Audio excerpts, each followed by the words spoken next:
Voilà, c'était donc Sami Youssef, une très belle chanson, et on va commencer tout de suite donc avec le premier enregistrement avec Dr Mahda Reimer en ce qui concerne l'alimentation pendant le mois du Ramadan. Docteur Magda Reimer, bonjour, et ravi de vous avoir parmi nous, Studio 3. Oui, bonjour, ça va? Oui, très bien. Docteur Magda, je rappelle, vous êtes donc prédicatrice, diplômée et licenciée du doctorat pas doctorat, juste une licence de Azhar. Licence Azhar également en médecine alternative. Oui, c'est bien ça. Oui. Alors, docteur Magda, on voulait continuer un peu avec vous à donner des conseils en ce qui concerne l'alimentation pendant le mois du Ramadan. Alors, par quoi on peut commencer? Je dois surtout signaler l'importance de contrôler cette avidité pour les sucres. Oui. Et comment les gens ils s'empressent de rompre le jeûne par des sucreries qui sont assez gras. Évidemment, ils se régalent et j'approuve qu'il y a des pâtisseries qui sont succulentes et tout. Mais il est temps d'être conscient des effets nocifs du sucre qu'on appelle c'est comme une drogue. On considère le sucre comme une drogue. Ou même comme un aliment mort qui est très nocif pour le corps. Et je commence par citer les effets nocifs du sucre, parmi lesquels c'est la dépendance. Qu'est-ce que c'est ça? C'est-à-dire que lorsque la personne consomme du sucre, le sucre stimule l'insuline, et ainsi l'insuline il diminue le taux du sucre dans le sang, et ensuite le corps réclame à nouveau du sucre, et ainsi on devient dépendant. On ne peut pas manger un bonbon et puis ça stopper. Non, un enfant il va demander un deuxième et un troisième bonbon, et ainsi de suite. Alors le problème c'est que cette dépendance, deuxièmement, bien sûr, comme on le sait, le sucre, il est le premier coupable de l'obésité. Oui. Comme on le sait, après le Ramadan, beaucoup de gens prennent du poids à cause de l'abus des aliments sucrés. Et non seulement ça, mais le problème, c'est que l'obésité, elle favorise toutes les maladies. Et le sang, quand le niveau de sucre est élevé, il favorise même la prospérité des cellules cancérigènes. Vous vous rendez compte comment c'est dangereux pour nous d'augmenter l'acidité du sang et ainsi de provoquer, engendrer toutes les maladies. Que ce soit des maux de tête, c'est à cause du sucre, que ce soit les troubles nerveux hyperactifs. On voit que les enfants deviennent hyperactifs parce qu'ils consomment énormément de sucre. Pareil, ils ont trouvé que les prisonniers, lorsqu'on leur prive du sucre, et leur agressivité diminue, et ils sont plus équilibrés du point de vue nerveux et nerveux et conduite en général. Alors on voit pourquoi les gens ils sont très nerveux dans les rues, là on les voit parce qu'ils consomment énormément de sucre. Ça aussi ça fait partie des effets secondaires du sucre. Aussi parmi les effets nocifs du sucre, c'est qu'il accélère le vieillissement prématuré des cellules. Alors subhanallah, c'est-à-dire c'est comme si on accélérait la perte de vue, enfin on remarque une diminution de la vision, des fonctions des cellules de la vision, ou bien les cellules du foie, pareil. On remarque des troubles et des malfonctionnements du foie, et ainsi de suite. On peut avoir même ostéoporose, on accélère l'ostéoporose, et les maux de dos, les maux des genoux, etc. Au niveau même musculaire. Tout ça, c'est à cause du taux élevé du sucre. Non seulement ça, mais ils ont remarqué que ça diminue, ça ralentit les réactions chimiques du cerveau. Par conséquent, on peut souffrir de manque de mémoire et de manque de concentration. Très bien. Tout ça à cause de la consommation du sucre. Alors, vous voyez un peu comment aussi il augmente le taux de cholestérol, et par conséquent, ceci peut engendrer toutes les maladies cardiovasculaires. Alors, c'est tout un ensemble vraiment des effets nocifs du sucre, alors qu'au départ, on se régale et on s'empresse pour prendre, comme quoi c'est notre récompense après le jeûne, c'est de manger tout ce qui est sucré et délicieux, etc. Mais on peut le remplacer par un sucre naturel. On peut éviter les fritures pour Mhm. un dessert à base de miel, à base Oui. de dattes. Même les dattes, on fait comme On en fait des gâteaux, des gâteaux à pâtisseries, oui. pâtisserie. Mhm. Les raisins secs, ça peut être Oui. notre source de sucre. Les figues secs, etc. Les abricots secs. Tout ça, c'est sucré d'une manière naturelle et qui ne peuvent pas causer Des maladies. des maladies, etc. Mhm. Et puis, et surtout, gérer nos habitudes alimentaires de manière à se contrôler, à savoir maîtriser ses désirs et sélectionner nos repas, que ce soit, on commence par les crudités, par tout ce qui est le repas complet, Oui. et que ce soit pain complet, on a cité l'avantage parce qu'on a la couche externe, elle est riche en fibres, Mhm. elle est riche en vitamine B complexe, alors le corps est équilibré, comme on le dit, you are what you eat. Mhm. Alors, Vous êtes ce que vous mangez. Ce que vous mangez. Si on mange équilibré, on est nous-mêmes équilibrés. Oui. Si on n'a pas de carence en magnésium ou autre, alors on est équilibré sur le plan nerveux aussi. Oui. Et voilà, alors là, c'est un début pendant le ramadan, Oui. de se détoxifier de toutes les cellules endommagées, des cellules malades, des cellules qui ont en mauvais fonctionnement, Oui. enfin, Mhm. qui vont causer des maladies, Oui. et régénérer les cellules, et en même temps rompre le jeûne par un aliment équilibré et riche en tout ce qui est phytonutriments, tout ce qui est riche en tous nos apports, que ce soit protéines, sels minéraux, vitamines, etc. Très bien. Docteur Mad, vous savez, pendant le ramadan, on adore ici en Égypte manger tout ce qui est noisettes, noix, les amandes. Alors, comment est-ce qu'on peut consommer ce genre d'alimentation pendant le mois du ramadan? Est-ce qu'on doit le manger tous les jours ou juste le mettre dans les gâteaux? Comment on doit faire? Ça, c'est des aliments qui sont, comment on dit, uplifters, comme les amandes surtout. Oui. Mhm. Ça remonte l'état moral. Oui. C'est riche en tryptophane, Mhm. qui se transforme en sérotonine. Et la sérotonine, c'est une substance qui nous équilibre émotionnellement. Très bien. Et aussi, c'est riche en même temps en magnésium. Alors, ça calme les nerfs, ça assure un sommeil profond. Et quand on a un sommeil profond, en général, on a beaucoup d'énergie le lendemain et on est équilibré. Oui. Mhm. Il est recommandé de manger tout ce que vous avez mentionné, que ce soit amandes, noisettes, etc., qu'on appelle les yamiches. les yamiches, voilà. Mais en quantité équilibrée, pareil, modérée. Oui. Car c'est pas facile aussi à les digérer si on les mange. Ajouter à ça un repas copieux aussi, ça fait trop. C'est un fardeau pour le tube digestif. Très bien. Alors, vaut mieux entre les repas, si on le veut, mais en petite quantité, oui. ou les ajouter dans nos aliments, dans nos recettes, quelle que soit la recette pour le riz ou autre, oui. mais d'une manière modérée et sans les faire frire. Certains les font frire avant, oui. ou avec la cuisson, les faire dorer, etc. C'est trop lourd. D'accord. On va les prendre crus et en petite quantité. Très bien. Docteur Maïda, pendant le mois du Ramadan, pour le poids, est-ce qu'on doit perdre du poids, garder le même poids ou regagner du poids? Ça c'est une bonne question. En général, malheureusement, les gens prennent du poids parce que ils abusent les sucreries, les aliments gras, ils ont un repas assez copieux et aussi ils n'ont pas une activité physique. Non. Alors, on recommande pendant le ramadan d'éviter les grignotages entre les repas. Deuxièmement, d'éviter les boissons sucrées, car le sucre il se transforme en lipides et en graisse.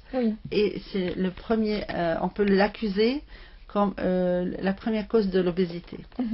Alors, éviter le sucre complètement et le remplacer par un petit peu de miel ou des dattes, comme on l'a mentionné auparavant.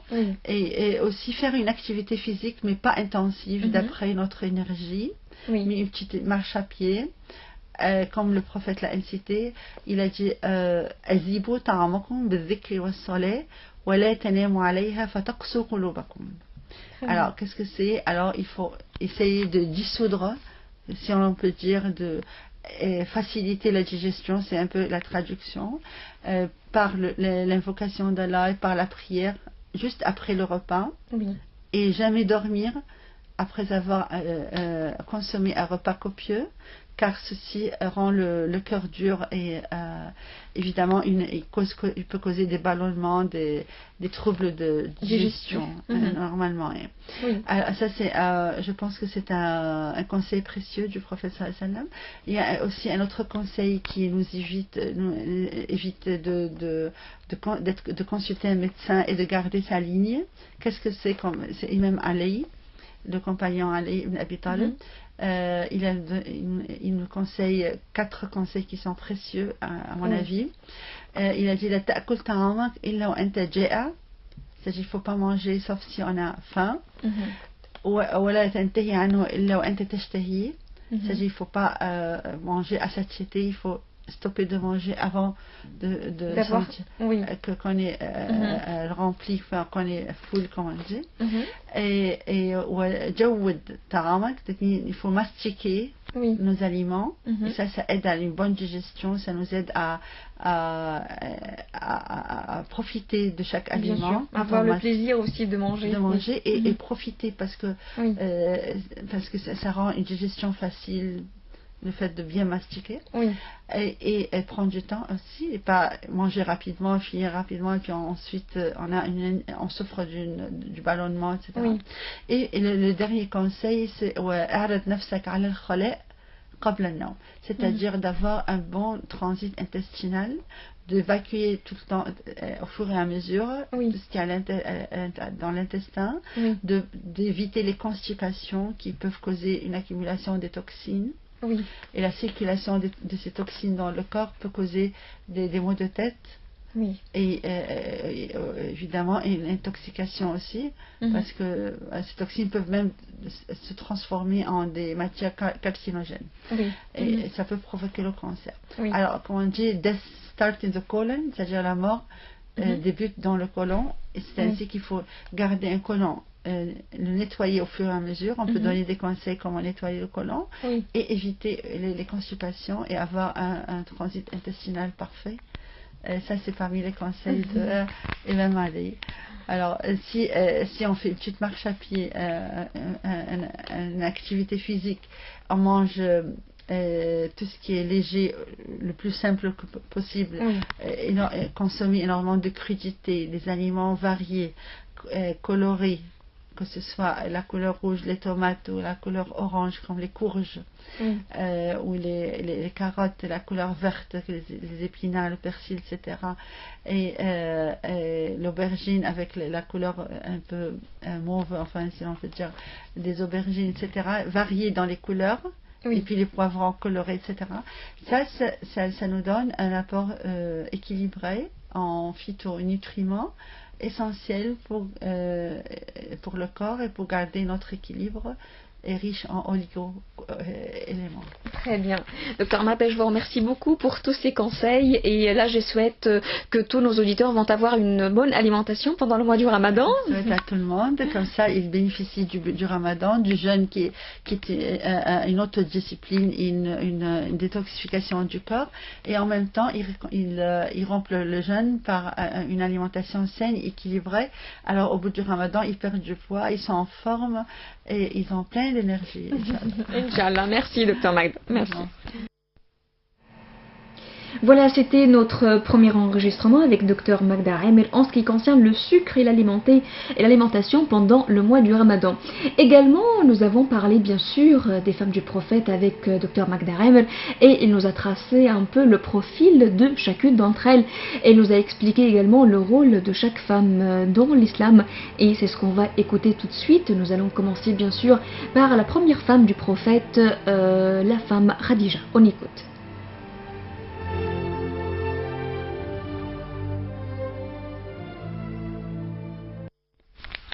Docteur Magda Amer, ravi de vous revoir parmi nous. Et aujourd'hui, on veut continuer à parler des femmes du prophète. La première fois, nous avons parlé en général. Et là, on va parler de chaque personnalité. On commence par qui, docteur Magda? Par Khadija. Oui. C'est la première femme du prophète. Le mariage a duré 25 ans. Oui. Il était monogame pendant 25 ans. Ce qui prouve, c'est que il a pratiqué la polygamie de l'âge de 52 ans jusqu'à 63 ans. Oui. Après le décès de Khadija, 2 ans après le décès de Khadija, ceci dit qu'il n'était pas, il n'était pas attiré par la polygamie. C'était des ordres divins. Et il était monogame pendant 25 ans lorsqu'il était jeune. Très bien. Khadija, elle a joué un rôle assez important dans la vie du prophète sallallahu alayhi wa sallam. D'abord, il travaillait pour elle. Elle était une femme qui travaille, qui avait son business. Oui. Ça prouve que la femme, une femme musulmane, puisqu'elle était la première croyante en islam, elle a pratiqué la commerce. Et une femme, elle ne doit pas rester à la maison. Une femme, elle peut être très active, bien qu'elle avait des enfants. Et elle a joué un rôle dans la propagation de l'islam et elle a reconforté le prophète sallallahu alayhi wa sallam. C'est-à-dire qu'elle n'est pas seulement une mère de famille, elle n'est pas seulement à cuisiner, à nettoyer, mais elle joue un rôle important en tant qu'épouse. Et elle nous apprend comment une femme elle doit jouer le rôle du confort.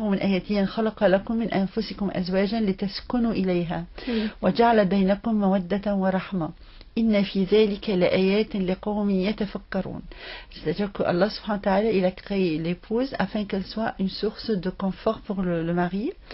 Et pour ça, c'est un signe d'Allah afin de voir comment c'est grâce à Allah qu'il y a eu ce lien entre le mari et l'époux et l'épouse.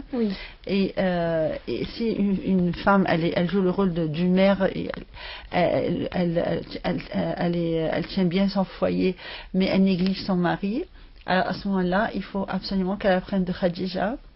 Quel était le rôle de Khadija, comment, grâce à elle, le prophète sallallahu alayhi wa sallam a été rassuré et l'a reconforté. Alors, je cite là surtout lorsque il a reçu la révélation, il troublait, il comprenait pas que c'était un effet sous l'effet du diable, qu'est-ce qui se passe. Mais Khadija, elle a été assez intelligente de manière à le rassurer. Qu'est-ce qu'elle a fait? Elle lui a cité des qualités en lui, de manière à ce qu'il ne peut pas être puni, il ne peut pas être passé par des moments durs. Il ne peut pas être éprouvé par Allah parce qu'il a plein de qualités. Alors c'est une manière de comprendre à travers Khadija, lorsque le mari il a un problème, la femme elle doit le soutenir et surtout lui conforter, lui prendre conscience de ses qualités, que c'est pas aussi mauvais que ça. Alors elle lui a dit que parmi les qualités que toi tu aides les nécessiteux, tu dis la vérité, tu mens jamais, tu es généreux envers les invités, subhanallah, on pense jamais que c'est vraiment une importante qualité. Ça nous apprend à l'importance du droit de l'invité. Et tu lis les liens de parenté et tu es toujours au secours des gens lorsqu'ils ont besoin de toi. Alors comment se fait-il que tu as toutes ces qualités et que tu seras puni par un diable ou quoi que ce soit? Ainsi il a compris que c'était une révélation d'Allah subhanahu wa ta'ala. Elle a été voir quelqu'un de sa famille qui était des hommes du livre qui savaient à l'avance qu'il y avait un prophète qui allait venir. Il y avait les signes même du prophète. Elle a remarqué sur le côté gauche de son épaule, il y avait comme un signe de prophétie. Et ce qui a rassuré encore une fois, c'est le fait qu'elle était plus âgée que lui. Et elle a joué le rôle de la mère en quelque sorte au moment où lui il était très troublé. De la mère protectrice. Voilà. Et non seulement ça, mais bien qu'elle était très riche, Oui. Premièrement, elle a mis toutes ses biens à la disposition du prophète sallallahu alayhi wa sallam. Ça, Oui. c'est premièrement. Deuxièmement, elle était la première croyante Mhm. en islam. Oui. Troisièmement, elle aurait pu dire, bon, moi, si il faut qu'on soit persécuté par les non-croyants, moi je suis une femme d'un certain statut et je participe pas à tes problèmes en quelque sorte, Oui. mais le contraire a eu lieu. Et elle a vraiment souffert des persécutions qui ont été infligées Oui. aux musulmans. Et pendant 3 ans même, ils ont mangé. Il y avait une boycott, terrible, pénurie de tout. Oui. Et elle mangeait. Ils sont arrivés même à manger les feuilles des arbres. D'accord. Mhm. Et tout ça, elle a participé. Elle était toujours présente. Elle était toujours présente et elle a joué le rôle de comment soutenir son mari, quelles que soient les circonstances. Très bien. Alors,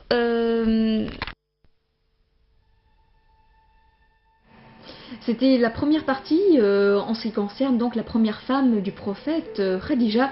Et tout de suite, on continue avec sa deuxième partie. Docteur Maïda, oui, on continue sur toujours la première femme du prophète, Khadija, et vous avez encore quelque chose à dire. Oui, alors voilà, elle faisait partie des femmes, faisait partie des femmes, faisait partie des